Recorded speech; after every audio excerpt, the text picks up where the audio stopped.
How low can you go in your squat? So the squat is a fundamental human resting position and movement to help us transition to and from the ground. And if it weren't for the invention of chairs, toilets and beds, we'd be using the squat many times a day as a matter of course. But these days, most people barely ever practice their squat, and it really shows. From tight hips, stiff ankles, sore knees and weak feet, all of these can be directly improved by squatting in various ways. That's right, there's pretty much infinite ways to squat, and there really is no wrong way of doing it, but you can purposely change your stance, alignment and depth to target different areas and achieve different outcomes.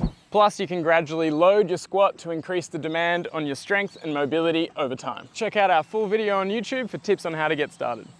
All right, so if you don't already have a very comfortable and smooth deep squat, then it is absolutely something that you should be working towards regularly, if not daily. The movement and the position itself is such a good key indicator of overall lower limb health and function. And all of the different variations that we'll go through today of the squat are just perfect for adding more movement variability into your day, which is something we all need more of. Plus, the ability to add load with some kind of external weight is a really powerful way to build more strength and mobility into your feet and lower limbs, but also to integrate that with your core and trunk function and even your upper body function as well. Now, that doesn't mean that you have to be training like a powerlifter and adding weight to your squat at all costs. That's only really a good idea if you have very, very specific performance-based goals. But what we're talking about is a health-focused approach to your squat, where you just take an honest look at where you're at in terms of your depth and your control and your balance in each of these squat variations, and then just gradually building up to improving those over time. Okay, so we'll go through those squat variations now, and we're just going to start with a very basic deep squat, which most of you would liken or understand as is the squat. So a dowel is a really handy tool when it comes to this, and there's a couple of ways that you can use that. You could use that to have your upper body out like that as for a little bit of balance and to help keep your body upright, which is what most people struggle with at first. And then you can just gradually squat down like so, and your arms will come up a bit, or you can bring your arms down a little bit as you go.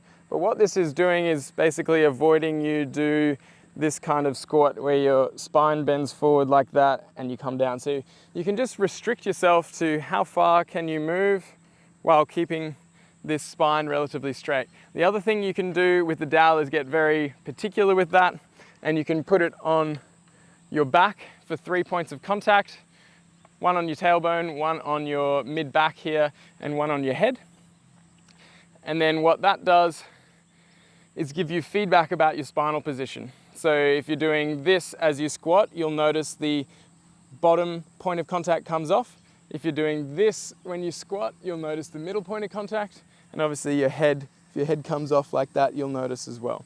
The head is the least important, but if you can keep all 3 points of contact on at all times, that is representative of a neutral spine. Now, it's not necessarily that a neutral spine is always best, but what the neutral spine will do is add more load into your hips and into your knees as well, because as you can see, if I squat like this, I'm moving mostly from my hips and knees, whereas if I squat like this, I'm moving less in both of those areas and more at the spine.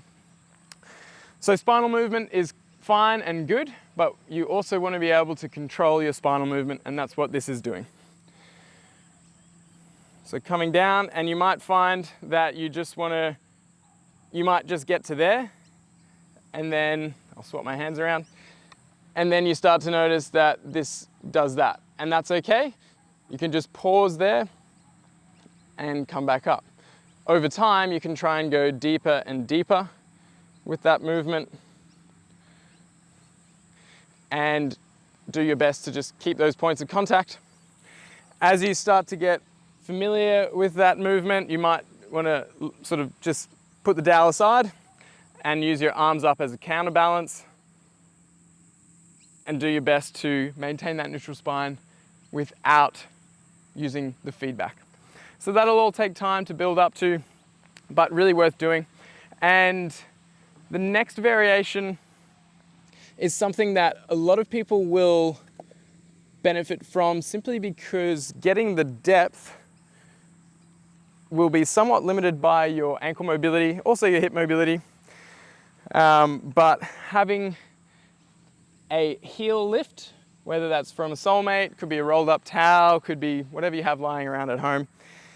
Having a heel lift will take out those ankle mobility demands, and you'll find that you are generally able to squat down a lot easier. But what it'll also do is put more load into your knees. So you still have to take this one slow. You might find that you want to use the dowel again for this with those 3 points of contact. But otherwise, squatting down, trying to keep your spine upright and neutral. And whatever depth you go to is completely fine. If you get to here and you think, oh, that's about as far as my knees can go, completely fine, just do that. And slow and steady is really good, especially while you're learning these movements, and also to load the areas. I talked about weight at the start, the ability to progress by adding load, but you can also progress the intensity by going slower through the movement rather than just doing this. Nice and slow, and you could also add some pauses. So say that's your limit of range of motion at the moment, you might add a pause for 5 seconds, 10 seconds, and just hold that. That's called an isometric exercise, where you're just holding the position and not moving. And then over time, you can build up that depth. Most people will find that having this heel lift will make a massive difference to how much depth they can explore through that. So that's changing your heel lift. Obviously, you could also be doing that with a wider stance or a narrower stance, as I was just demonstrating. So play with both of those. Generally, a wider stance will load your hips more, and a narrower stance will load your knees more. So speaking of wider stance, I'm going to show you a wide stance squat. And there's a few different ways that you can do this. So the actual width is not so important, but just know that the wider you go, the more you will load your hips.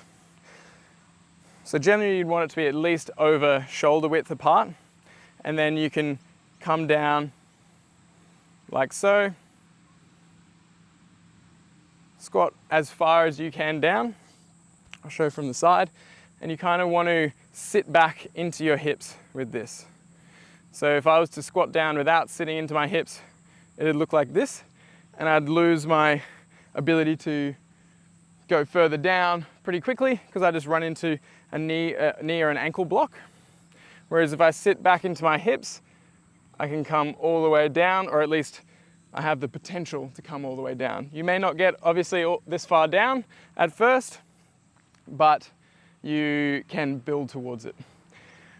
Now, you can also add a pause or a hold down in that position, and this actually becomes what's known as a horse stance. That's done in various martial arts practices. And if you really wanted to test yourself, you could build up to being able to hold a dowel in your lap there. And obviously you can see if I come out of that depth, then the dowel falls off. And another thing you can do is build up to, in this same wide stance, build up to a Cossack squat, which is where you're just doing that wide squat but shifting over your weight to one side, like so. So one side elongates out, and one side I'm actually squatting to. I'll show you from the side. Again, you want to sit back into your hips. We're purposely trying to load the hips with this movement. And as always, you just change the range of motion to suit your body's needs. So that might be there for you. And then over time, it gets further and further down towards the ground. The most extreme version of that is where you come down towards the ground, come all the way down to the ground and up, which takes a while to get to, a lot of patience and consistency, but it's just worth showing what is possible over time once you gradually expose your body to these ranges of motion and to these loads. So the next stance is a split stance. And that is just where you are splitting your legs as if you are going to eventually do the splits. But the first split stance would just be, not super long, not super narrow. You'll find something that fits you, basically like a lunge stance. But we call this a split squat, and that is just where you are standing up nice and tall again, lowering this back knee down towards the ground. And you can see here, I'm almost like a 90 degree with this hip and knee, and almost a 90 degree with this hip and knee. You don't have to go all the way down. As always, you can change your range of motion. You might go to here. You might add a pause, add a squat, add a hold rather, in this position. Breathing, you might come further down. And you can see here, I'm getting hip extension. This is what's really good and unique about a split squat is you get hip extension rather than hip flexion, which you get from all the other squats. And you also get toe extension on this back leg. So really great way to train the mobility of the foot on the back leg, and obviously strength in both feet. Now you can change the stance. If I were to bring my foot closer, I would load the front leg a little more. I'd get less hip extension, but I'd get more ankle dorsiflexion on this front foot, and also more knee loading. And then if I were to change the stance again by going even longer, this would become a long split squat. You might have seen this from Ben Patrick, knees over toes guy, as an ATG split squat. But that way you get a lot of that knee loading and obviously even more hip extension. More of an advanced exercise, but again, that can always be progressed or regressed rather, just by changing the range of motion, or you can lift your front foot further up, which will reduce the load on the front leg, but allow you to get more of that hip extension on the back leg. So lots of different options there, but really, really great movement to be working on, that split squat. The next one I've seen called a peacock squat or a curtsy squat. And this is basically where you're bringing one leg around you, like so. So this foot now faces your other foot, or points towards your other foot. And then you just stay facing forward with your trunk and squat down. Put your arms out like that for a bit of flair. And you can see I'm getting a lot of rotation through this hip and through the knee. So again, a bit more of an advanced exercise. I'll show from the other side. One foot comes around to there, but does give a unique load profile to the squat. It's not, in none of the other ones you get this level of hip rotation, but again, you do get that toe extension on the backside, and you'll feel a little bit of a stretch through your hips. Change your range of motion, add a pause, all of those things. Obviously, in any of these exercises, you can change the load by holding a kettlebell. I've got a 10 kilo here, but you could start with a 1 kilo, 2 kilo. You could use dumbbells. You could use, a shopping bag filled with shopping, anything to add a little bit of load. But again, usually the best way to hold it is just in front of you like this, or carrying something like this. And you can do all of these same movements with a little bit of extra load if you want to increase the challenge. And the last squat variation that we'll go through is a single leg squat, also known as a pistol squat. Certainly really good for building up leg strength, very challenging at first. So you want to take this one very slowly. And it actually helps to have something to sit back on. So whether that's a table, a chair, a lounge at first, it might be a lounge with a bunch of cushions, something to give you feedback about how far you're going down, and something that you can alter. So if it's a lounge with a bunch of cushions on there, you take one cushion off, and then you know you're going lower with each movement. But the single leg squat or the pistol squat, one leg out in front, and then again, you're trying to sit back down into your hip. You'll still obviously load that front leg, front knee.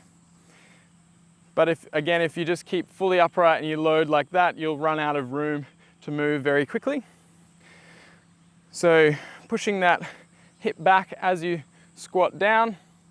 You might tap your cushions, stand back up. Over time, you can lower that down further and further, and until the end goal is being able to squat all the way down. It's not something everyone has to do, but the strength and the stability you build from even just practicing this one down to there will do wonders for your knee health, your hip health, your balance, and also your ankle mobility. As always, go slow, add a hold at your end range of motion, or add some weight with a kettlebell. And that's not something that you have to try immediately. I pretty much performed these in order of how you should try them. So you do the basic deep squat, you do your decline squat, you do your wide squat, split squat, peacock, and then single leg. But of course you can trial all of those at your own pace with just limiting your range of motion if you're feeling up to it and if you're feeling adventurous and explorative. But try to have fun with the process. I haven't given you any sets and reps or anything like that to adhere to, but generally it's a good idea to start small, build up gradually, and just take notes along the way. You know, today I did this squat, 3 sets of 3 reps, and then okay, next time, well, that felt fine. My body felt fine afterwards, so next time I'm gonna increase that. So it's really just up to you how you do that. And as always, with anything that involves strengthening, if you're really serious about building up your strength and performance over time, then getting help from a coach or a practitioner to do that will be a really good idea, just to help you out with the technique and the programming. And you can find a list of aligned practitioners on our website in the TFC Pro directory. There'll be a link below. But otherwise, feel free to reach out if you've got any questions along the way. We're always happy to help.